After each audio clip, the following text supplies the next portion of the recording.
There's consensus among modern military analysts that drone warfare has completely transformed the battlefield and is one of the most important aspects of modern militaries. And Chinese drone technology is by far the best. This is insane, man. And we over here worried about, oh, our military's too woke. Why are there women in the military? Meanwhile, you got fucking Ling Ling right here, you know, with her cute ass face, like, okay, and then you put the magazine in this part of the drone. And it's like, they don't got no worries about that shit over there, bro.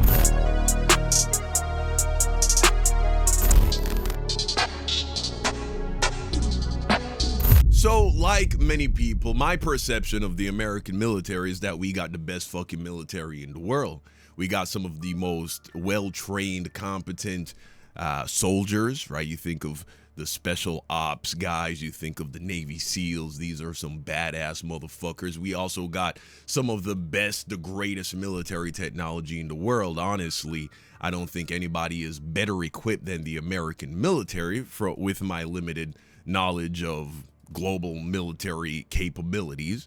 However, somehow we have found ourselves in a quagmire with Iran, a smaller nation, a poorer nation with less technological capabilities, yet we can't get the Strait of Hormuz open. And what I think that has done is awoken a lot of people to the reality that just because we have the biggest and baddest weapons, and just because we have some of the most badass motherfuckers in the world in our military, it doesn't mean that any combat that we enter into, any military campaign that we venture to embark upon, means that it's an automatic win for America. I think Iran has shown that, and we've had other examples of that throughout history. I think most noteworthy is the Vietnam War, where the American military was essentially defeated by a bunch of dudes running around in flip-flops. You can make the argument that we had a similar experience with the war in Afghanistan. And so with that in mind, let's explore this topic right here, right? 7 reasons why China would smoke the US in a war. Yeah, this one should be a wake-up call to a lot of people, and it really should make us question how we go about spending money in this country on our military. We're spending all this money, but yet if push came to shove, it would seem as if the only way America would actually win in a lot of instances is if we just dropped a fucking nuke. Right? Anyway, let's go ahead and dive into this video. Video coming to us by this brother right here, No Way No How. Love his channel. Good shit. Let's check it out. The United States has long had a reputation for having the most powerful military in the world. It spends more on its military than any other country in the world by a massive margin and maintains hundreds of bases spanning across the globe. Yeah. To justify this bloated existence, the US military is constantly searching for new enemies. Over the past 20 years, that mission has increasingly centered on containing and countering the rise of China. Right. But the overwhelming reality is China. We're always told that China is the threat of all threats when it comes to the US. The United States military is not built for the 21st century and would certainly lose in the event of a conflict with China. Damn. In today's video, we'll break down the 7 reasons why the United States would be defeated by China if it ever came down to a conventional war. Right. Now let's dive in. The first and most critical reason for why China would win any potential conflict is location. China has no interest in projecting its military across the world and has defined its international partnerships using trade instead. It only has one external military base in Djibouti, where 7 other nations have a base. Wow, look at this. This map shows us the distribution across the world of who each country trades more with. So do they trade more with America, or do they trade more with China? And when you really take a look at it, China got this map covered, bro. Interesting. Wow. Makes sense, though, because China is the manufacturer of the world, right? They are the global manufacturing hub. Due to its critical shipping location. In contrast, the United States has 750 bases across the world. Wow. Even when its direct interests are threatened in conflicts like the war in Iran, China chooses to remain isolationist. As a result of their lack of a worldwide military presence and a committed non-intravenous foreign policy, any potential conflict between the two countries would be defensive for China in nature. China is really China first. America, I mean, Are we America first or are we Israel first? I don't know these days. Truly, I don't. But China clearly is China first. Take place off the coast of the Chinese mainland, whether it be in the South or East China Sea. China has no interest nor designed their army to fight off the coast of San Francisco and would only have to focus on defeating the U.S. presence in East Asia. Okay. The Pacific Ocean takes up 1/3 of the world's surface. U.S. supply chains to rearm, repair, and restock would have to traverse nearly 2 weeks from U.S. to reach Asia. Wow. Meanwhile, China would be running their naval and air force operations from ports and airfields very close to the actual fighting. This trans-Pacific supply chain reliance alone makes this conflict nearly impossible, but only more variables stack on from here. Wow. When people talk about a US-China war, they might imagine it would look something like World War II, with US and Chinese ships in the Pacific Ocean having large naval battles in close proximity to one another. They might imagine the US would be able to have a secure foothold on regional islands from which they could direct operations closer to the Chinese mainland. But that couldn't be further from the truth. In reality, American ships wouldn't be able to come close to the Chinese mainland. That brings us to the second point on why America would be defeated, and that's hypersonic missiles.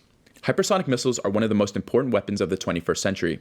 They are capable of traveling at speeds exceeding Mach 5, which is 5 times the speed of sound, or over 3,800 miles per hour. 5 times the speed of sound. That's insane, man. These weapons are so devastating because they move so fast that they are essentially impossible to defend against. With modern satellite imagery, these systems can achieve accuracy within just a few meters.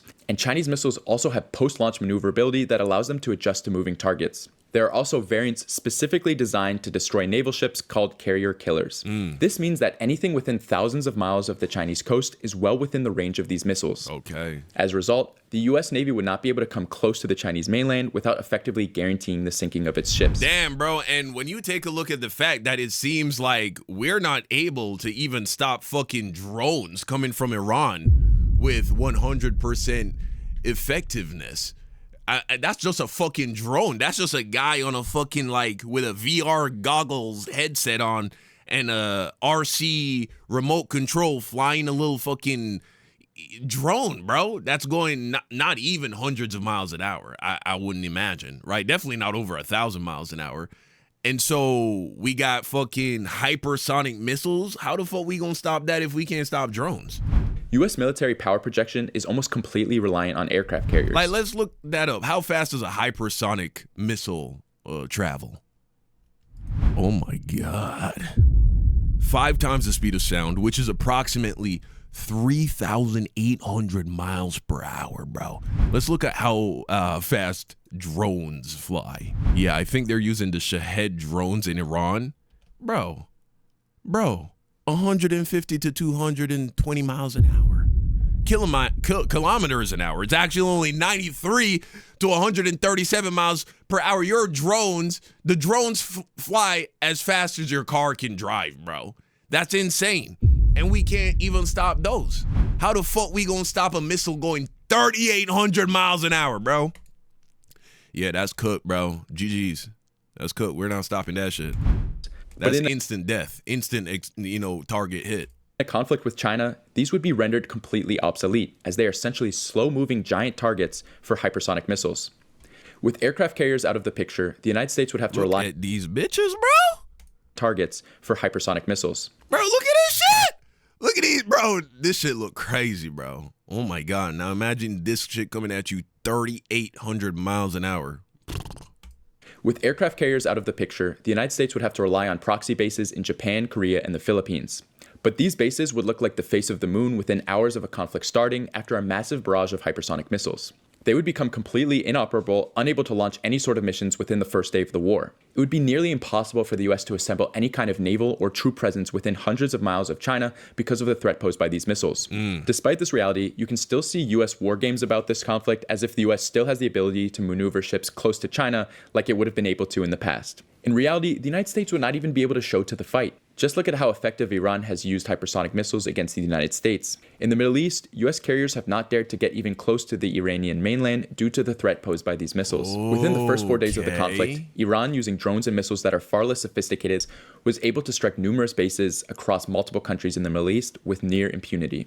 These strikes severely damaged or completely removed these bases' ability to carry out missions and took out key US assets. They destroyed multiple US radar systems across the region that were key installations in directing US operations and tracking Iranian launches, leaving the US essentially flying blind. Iran also destroyed US naval rearming centers, removing the ability for vessels to restock at these bases and forcing them to detour to much more distant naval facilities. In addition, Iran destroyed 4 of the 8 global THAAD missile interceptors. These THAAD batteries are incredibly difficult to replace and were one of the only defenses against these missiles. Even then, they had less than a 10% Now, just so you know, in this video, we're actually going to see somebody's face who you should recognize, who is very high up in the U.S. military, actually admitting that we wouldn't win in a war versus China. But I don't want to. We gonna work up to that. But bro, it would not go well. Success rate against some of the more advanced Iranian rockets. Not only did Iran massively hurt US offensive capabilities in the region, they caused huge financial blows as these radars and THAAD launchers cost billions of dollars and were taken out by Iranian drones and missiles, costing a fraction of the price, at just tens of thousands of dollars or less. Iran has achieved all of this in just 1 week. Now just imagine what China could do with a far greater missile capacity in both technology and quantity. China also has an air force on par with the US, which would make it extremely difficult for US planes to run missions anywhere near the Chinese mainland, as they are currently able to do in Iran. US jets, and that's how America's been able to fuck up Iran in the ways that it has fucked up Iran. Iran basically doesn't have an air force. It's like a joke compared to the US Air Force. But China, on the other hand, you know what I'm saying? They the other rich kids on the block. You know what I'm saying? America, we the rich kids on the block. China, the other rich kids on the block. Effective range of a few hundred miles. Without aircraft carriers or secure landing strips in the region, the missile threat also takes much of US air capacity out of the picture. The third reason why China would win is naval capacity. Even if US naval ships were able to get within operational distance of the Chinese mainland, China has numerous naval advantages over the US. There are 2 metrics when gauging naval strength. The first is naval tonnage, which gauges the overall weight of the fleets, and the second is the number of ships. The United States has the most powerful navy when measured by the tonnage metric, but this is largely a result of their 11 clunky supercarriers, which, as we have shown, would likely be more of a liability than an asset. When measured by the number of vessels, China's navy leads the world by a large margin. China has the world's largest fleet of warships, made up of ships that are specifically designed for the purpose of countering the US Navy. These ships focus on submarine hunting, digital warfare, and launching and destroying drones. On the other hand, US carriers and fleets are still designed for the 20th century and contain many vessels that are decades old. These ships might have been incredibly effective in operations like those in Iraq, but have not been tested in the 21st century against a peer adversary.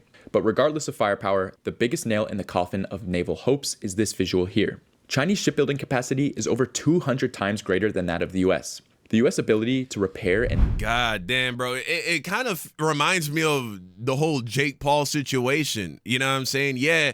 He has a bunch of wins fighting against people who aren't even really boxers like that, or old washed up athletes. You know what I'm saying? But the first time he went against a real true boxer, a pure boxer and a heavyweight, you know, he got his jaw broken.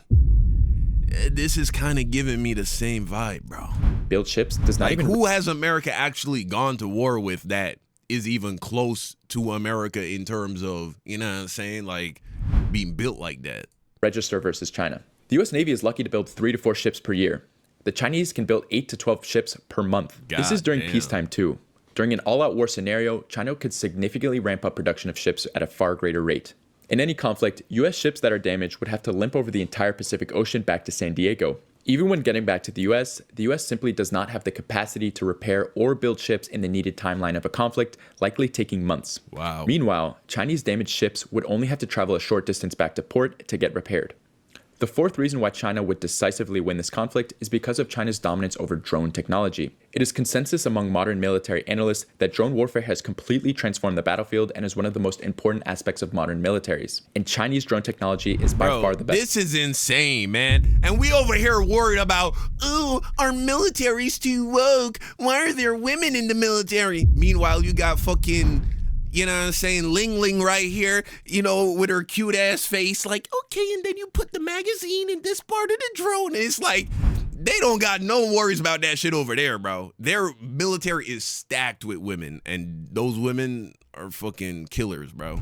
In the world. China has the world's top drone companies and largest talent pools. The country already has nearly 2/3 global market share for both consumer and commercial drones. Brands like DJI dominate the market because competitors simply cannot meet the quality and price point. In the event of war, the production of these drones could easily be converted into military applications. Many models are already being converted by both Ukrainian and Russian forces en masse. China has already unveiled prototypes for drone motherships with the ability to autonomously fly and deploy hundreds of small Bro, what drones. the fuck? These drones are also not just limited to air. They also have naval submersible drones that have the capability to seek out submarines and other naval ships on their own. In this critical drone warfare theater, China has a production capacity, technological expertise, and price point that the US cannot come close to competing with. We should be glad that China ain't getting involved in fucking Iran, bro. With Iran, Iran probably looking at China like, bro, please, just a little bit of help. Just a little bit of help, because they got it, bro. Everything is made in China, which brings us to the fifth reason why the US would lose this war,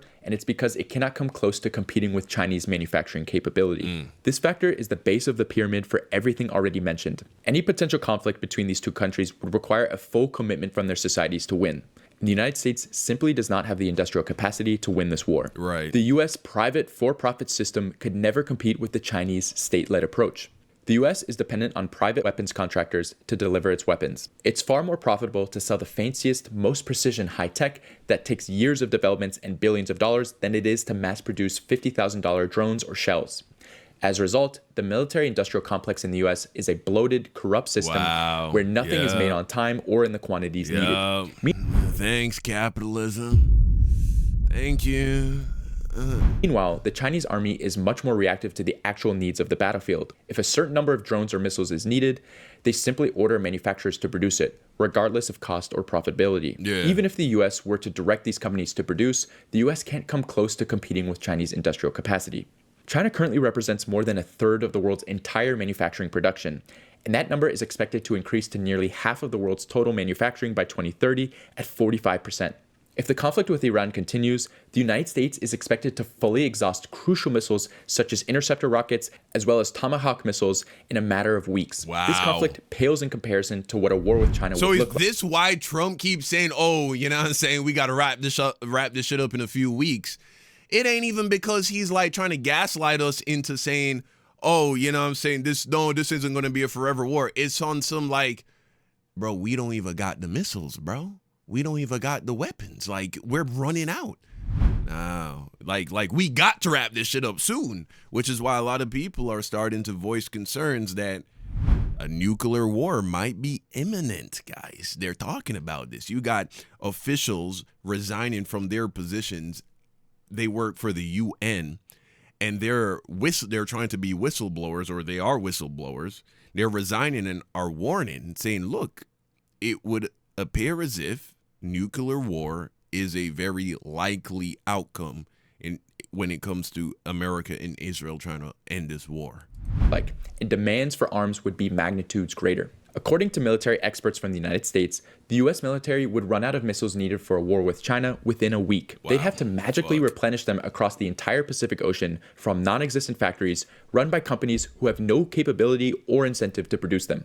At the same time, China would never have to pause between deploying munitions and producing more. It could convert its entire productive capacity, representing nearly half of global manufacturing, towards the war effort. There would be no interruption in its ability to sustain this conflict, and it would only have to deploy munitions a few miles from its own coast. While manufacturing capacity may be the base of the pyramid of a potential conflict, there's actually a further base beneath the ground that underpins any country's ability to wage war. And that's our sixth reason why China would win, which is rare earth minerals. Let's say the US magically was able to catch up to Chinese industrial capacity. They still wouldn't have the raw materials needed to fuel those factories. All modern technologies, from batteries, electric vehicles, solar panels, to most importantly, all forms of modern weaponry, require large amounts of rare earth minerals. These minerals you may have never heard of and all have complicated names, but they are the backbone of all modern technology and weapons. Without them, you simply cannot produce weapons or even a modern economy. While they may be abundant across the globe, they are very difficult to refine into usable raw material for production.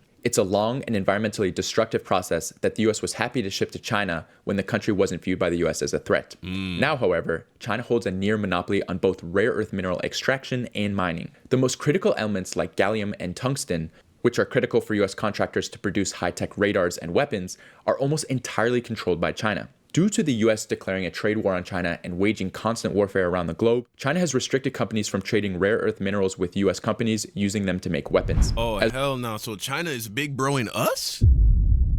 China is big broing us? Trump over here talking about tariff this and China that, and China is big broing us, fucking up our military and shit. Oh, hell no. As a result, weapons contractors are delivering planes with empty nose tips where radars were supposed to be, and there are massive delays or outright halts in production of numerous U.S. weapon systems. This exposed that U.S. How we gonna beat the country that we rely upon to make our fucking military shit, make our weapons? That don't even make sense.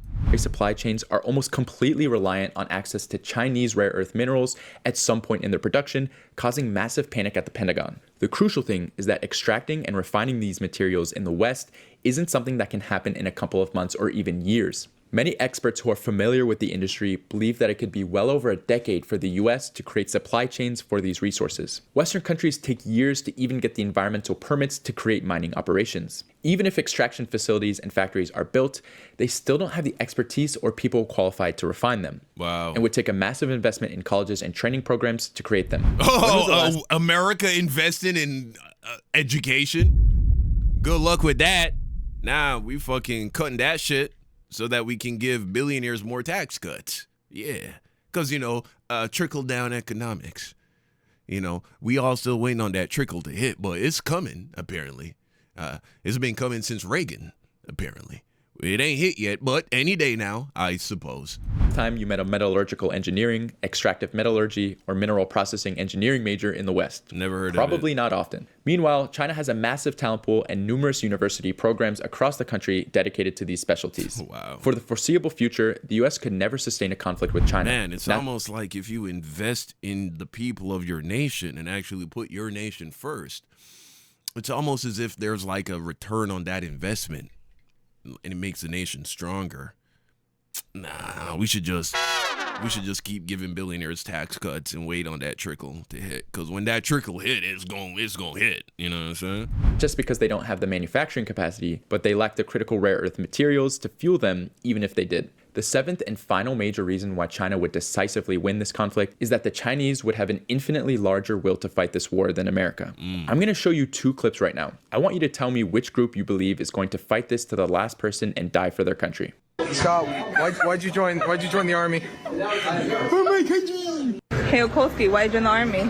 To shower with dudes. Ivor, why'd you join the army? It bumps me, okay. Why'd you join the army? I flipped a coin. Why'd you join the Navy? Fuck, stop selling dope. Why'd you join the army? I need my citizenship. I'm an illegal bitch. Ramirez, why'd you join the army? Wait, shit.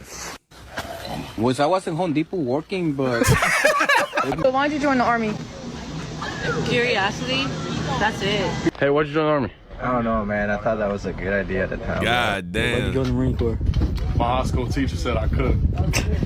This great nation never bows to any enemy. Nah, this ain't, nah, I'm sure they got people fucking off in the Chinese military too, bro. Like, we can't do that. We can't just, like, post videos. We can't, you know what I'm saying? Nah, we can't do that. I gotta imagine that you got people just cracking jokes in the Chinese military as well. You know what I'm saying? We got formation marches too. We got let me pull that shit up real quick. See, this is from 5 months ago. Hold on. This should look. Where is everybody else? This should look kind of. Wait. I know we can find more. We can find like. All right, here we go. USA parade versus China parade. If this is fair. This is more fair. We got to do it like this. Check this out. We about to compare parades, right? So first we start off with the national anthem.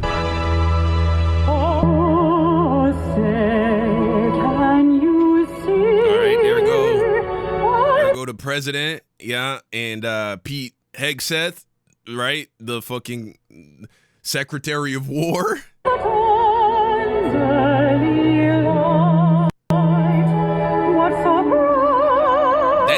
why the camera shaking like this? Why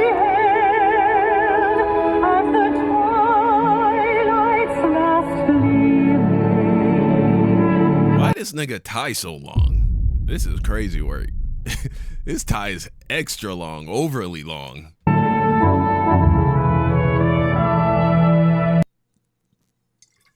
Wake up! All right, here goes.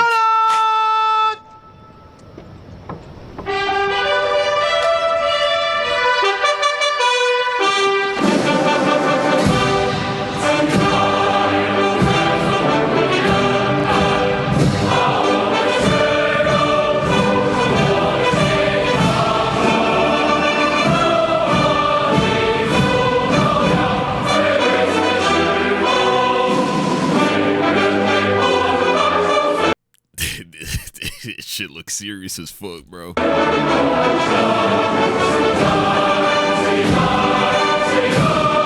these niggas singing from their soul, bro.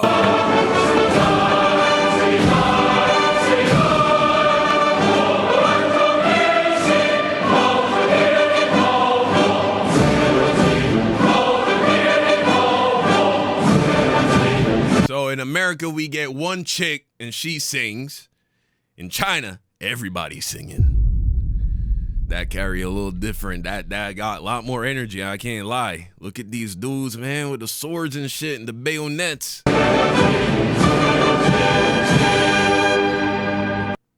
All right, fly past. Okay, fly past. You know we got that Air Force. Mobility, fierce firefights, and unwavering brotherhood. Yes, sir. Staccato beat of the rotor blades was a welcome sound to many troops mired in combat. From transport and medevac Look at them fucking helicopters, bro. to close air support and reconnaissance, they brought the fight to the front and pulled the wounded to safety. Okay. The OH-6 Cayuse scouted the terrain with unmatched agility. The AH-1 Cobra, also nicknamed the Snake, brought serious firepower. Its slim design, as you can see here, helped it survive and thrive in hostile environments. All right.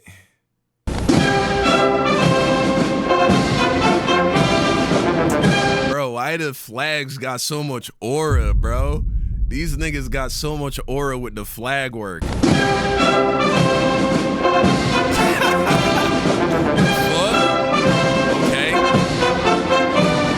Our helicopters were better, bro. We had more.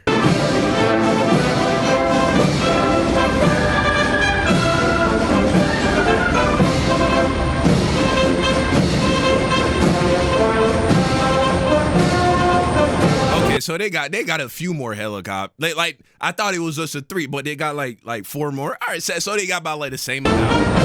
Okay.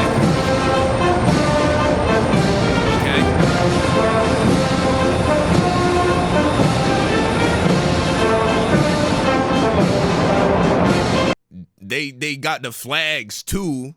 That's a nice touch, but that ain't really mean nothing for real.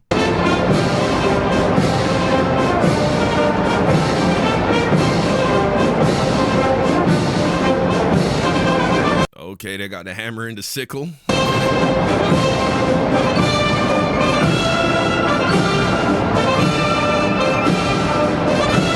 Oh, they flying in formation and shit. And they pull out a few more. Okay. All right. So, all right. They got a few more. They in formation. Ours weren't in formation, but, you know, we could do that if we wanted to. March. All right. Here we go. Yes, sir. Yes, sir. Yeah. Okay. As they march by, a soldier's uniform signals their duty, their role, and their readiness.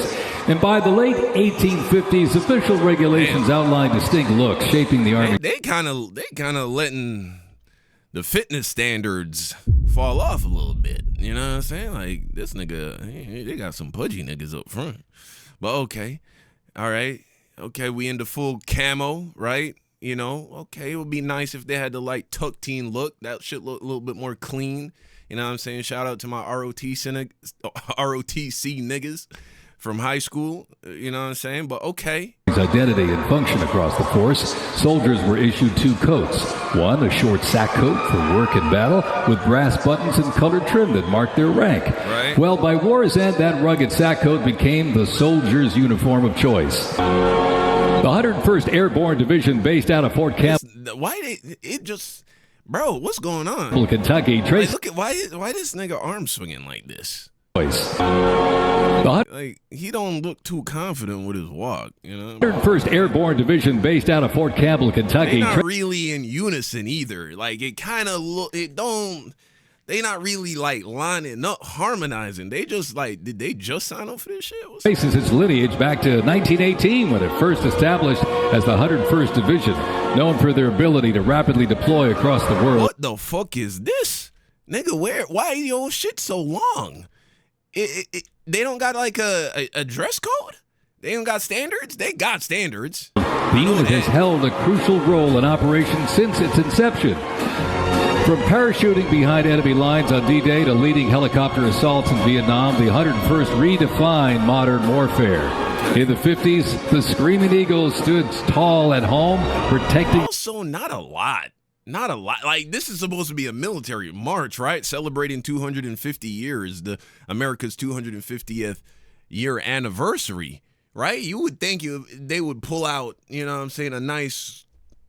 large battalion, but okay, all right, still. The Little Rock Nine. Still, I would want to get in a fade with most of these niggas, I'm sure. I'm sure most of these dudes, you know what I'm saying, they okay. The fight.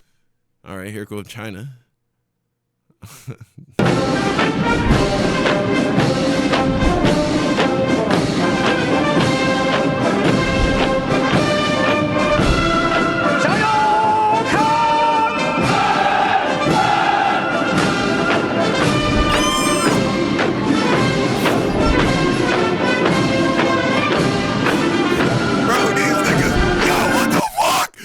What the fuck?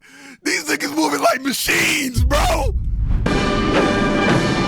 Nah, gang. They are none of that, bro. Their heads aren't moving. These niggas is fucking like this shit harmonized as fuck.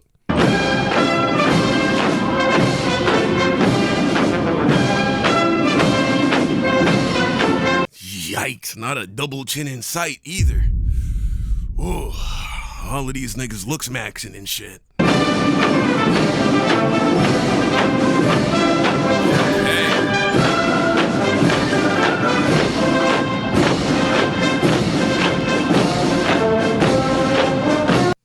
Okay.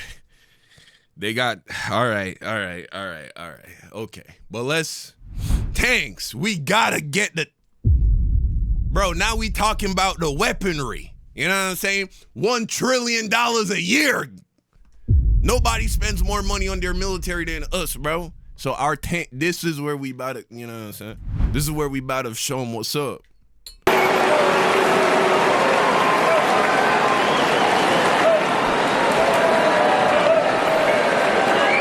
These niggas waving and shit. Hi, Mom. Hi. Not very intimidating is all I'm saying. But okay, but hey, shit. You know what I'm saying? Smile in your face and then blow your head off type shit. That's probably what we're on. Okay.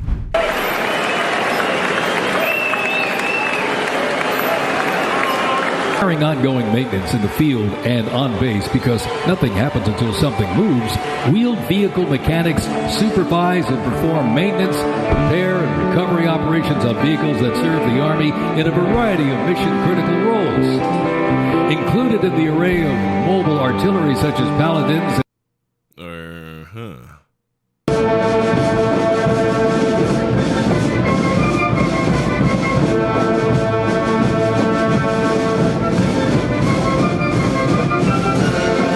Nigga, in the fog?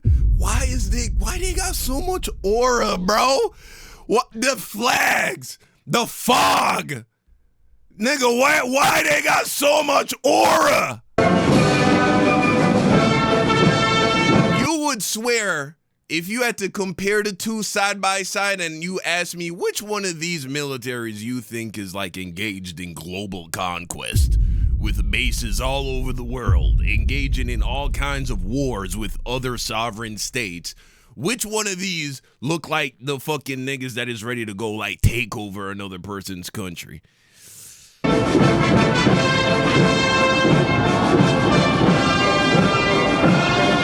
Why they look so serious? They ain't, y'all not even gonna hit the wave? Like wave to your family? Like the, you know, where the wave? Okay.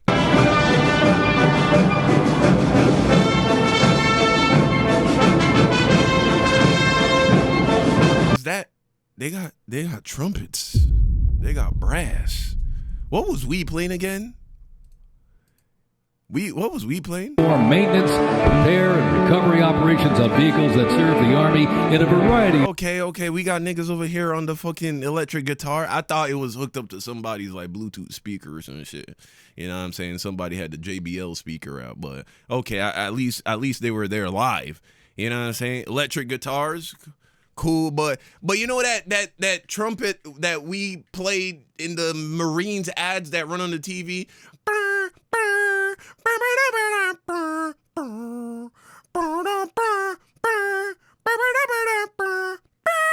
Like, that would have been hard as fuck if there was a nigga on, like, you know what I'm saying, with the tubas and the fucking that shit. I don't even know what that one is called. The trombone. That would have been a nice touch, but we went with the electric guitar on the JBL speaker for sure. Okay.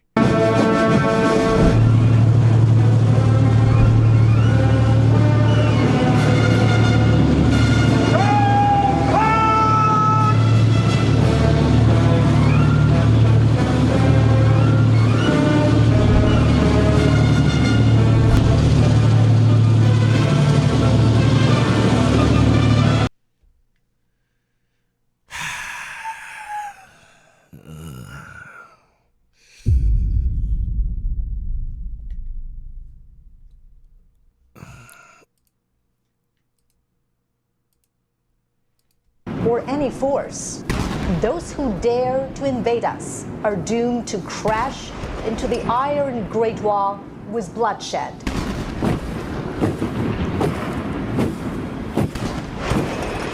Nah, bro, this shit look AI. Why these niggas so in sync, bro? This shit look like, is this a video game? Is this video game footage? Why these niggas so in sync? 同志们辛苦了，为人民服务。同志们好。Gotta be AI. This gotta be AI. This gotta be AI.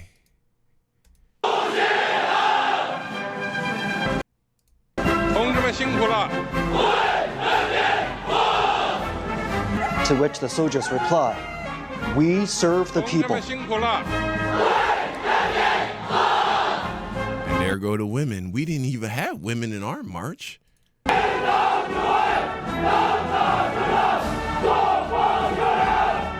So effectively, we have US soldiers who probably couldn't find China on a map, who are fighting for a Camaro or free college, which you could get without joining the military in places like China or Europe. Chinese people would be fighting a defensive war against a country that attacked them and they didn't initiate. The US soldiers also wouldn't be fighting for any values. The veneer that the US actually fights for values has been completely shattered in the past few years. They clearly know now that they are effective mercenaries for the military-industrial complex and the Epstein class. China, on the other hand, is a civilizational state that has carried on for 5,000 years. Also, Chinese officers and naval and military soldiers working on specialized ships or weapon systems all have master's degrees and are highly educated and specialized. There are also rigorous standards for fitness and preparedness, while the US has become bureaucratic and bloated, which was on full display during Trump's military parade. Oh boy. Yeah, bro. You know, guys, you know, I'm woke as fuck. I'm not with the fat shaming, but bro, these dudes, they don't look like they in shape. It's bare double chins, bro. I mean, it's bare double chins. You know, if this dude right here hit one of these, you know it's gonna be a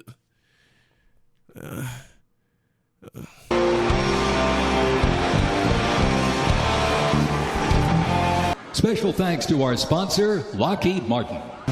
Special thanks to our sponsor, Palantir. We got sponsors, nigga. We got sponsorships on the military march. Don't that seem like kind of like, I don't know. I feel like this is you know, this doesn't this compromise us? We getting sponsored like I feel like the US government shouldn't be sponsored by nobody. You know what I mean? Like the U.S. government can sponsor people, but we're sponsored by the weapons companies. Oh, seems like a conflict of interest is all I'm saying. You know, maybe after they Palantir sponsors the U.S. military, people in the U.S. government feels inclined to pass policies that are beneficial to Palantir, not necessarily beneficial for the U.S. taxpayer, right? Is this nigga just holding up a drone with his hand? Why isn't he flying the drone? Why isn't he flying the drone? This look goofy, bro. He just like a kid playing with a toy airplane. I've seen enough. Let's move on to the next section. I'm starting to get a little sad now. To winning this war than your average American soldier. US military officials frequently talk about how China has no experience in fighting wars, while the US does, giving it a huge advantage. Right, sure. First of all this goes to show is how China rose from being one of the poorest countries in the world in the 1970s to the largest economy in the world peacefully. But even the claim that the US war experience gives... That's a good point. All of a sudden, it's like, do we need to be like up in everyone's business to become a wealthy nation? Because it looks like China was able to do that shit without waging a single war. It's crazy. That a large edge over China is dubious at best. As we covered in this video, the weapon systems of the 21st century will completely change the battlefield, and the US military built around aircraft carriers is obsolete. The US bragging about having more experience from their wars in the last couple decades is like bragging before World War I that their army marches towards enemy lines in the best formation and has the best cavalry charges. They are completely outdated and will be irrelevant in a modern battlefield. Also, if we are keeping score with recent US military experience, it has been massive military failures and defeats in places like Iraq and Afghanistan from far less powerful forces. The Iran war is the closest thing we have to represent... There's a saying, it's like we took 20 years and spent trillions of dollars to replace the Taliban with the Taliban, right? I mean, we did all that shit in fucking Iran, and so far all we've done is replace the Ayatollah Khamenei with Ayatollah Khamenei Jr. Okay. China's capabilities. Even if the war ended today, 2 weeks after it started during the time of filming this, what we have seen so far from Iran is already enough to confirm China's likely military strategy. Okay, let's say that after all this information I presented in this video so far, you still think I'm wrong. America's still #1, you're an expert on the US Army, and you know they would win. Well, you don't have to take it from me. You can take it from the literal head of the US Armed Forces, who at least on paper should know much better than anyone else how the US stacks up against China in a potential conflict. China's Navy is astronomically bigger than what we have now at this point. China's building an army specifically dedicated to defeating the United States of America. That is their strategic outset. Take hypersonic missiles. Our whole power projection platform is aircraft carriers and the ability to project power that way strategically around the globe. And if 15 hypersonic missiles can take out our 10 aircraft carriers in the first 20 minutes of a conflict, what does that look like? Yeah. In the past X number of years, 10, 12, 15, the Pentagon... This nigga said 20 minutes? That's how long it would take for China to disable our Navy? 20 minutes? ...has a perfect record in all of its war games against China. We lose every time. So there you have it. Oh! Straight from Secretary of War Pete Hegseth. Pentagon war games consistently show a decisive defeat for the US Army in any war against China. Military channels on YouTube, think tanks in Washington, D.C., and military analysts love to discuss the arms race between the two countries on pound-for-pound military capabilities in terms of things like tanks, standard issue rifles, or gear. Right. But honestly, these discussions are completely irrelevant. It doesn't take a military expert to tell that from the location of the possible conflict, manufacturing capacity, access to rare earth minerals, and will to fight alone are more than enough to put this edge far in favor of China. These warhawks in DC think tanks are so dangerous because they don't understand the first thing about China. They don't speak the language, they've never been to the country, and think of China as some Marvel villain or something. These think tanks are constantly pushing towards war with China and are actively putting us at risk of a pointless world-ending war. Once the United States would be defeated in any potential conventional conflict, the whole fate of the world would rest in the hands of US military generals who... Bro, why are we like this? Can we just stop it? Can we just stop it with the racism and the misogyny and the fucking the culture war shit? Can we just start putting kids in school? Nah. Can we do that? Can we give people health care? Can we start investing in our people, bro? It don't gotta be like this. America could be like shitting on China right now, bro. We should be. We have a fucking head start. But we want to elect people like Donald Trump so they can enrich themselves billions of dollars, bro. By billions of dollars. And we're bombing children in elementary schools and shit. What are we doing? What is going on, man? Nah, we gotta vote in some different people, bro, clearly. All right. Terrifyingly could end the world in the face of defeat by launching a nuclear weapon. The US in the past was even extremely close to doing this in the Korean War. China has a no-brainer and rational policy in their government of simply saying that they will never be the first country to use a nuclear weapon. They would only ever use it in retaliation as a tool of assurance. The US does not have this policy. Based on the illegal, pointless war of choice in Iran and the countless destruction caused by the US and its greatest ally in the Middle East, it is clear that these entities in their current state are the greatest threats to world peace. All right, so there you have it, guys. That's why China would wash the US in a war. And this is not even the opinions of just like YouTubers. Literally, our Secretary of War has said that this is literally like the reality of the situation. The Pentagon has ran countless simulations, and every single time China like completely washes America. So no, hey, if you thought that America had the biggest, baddest military, well, I guess you might want to think again.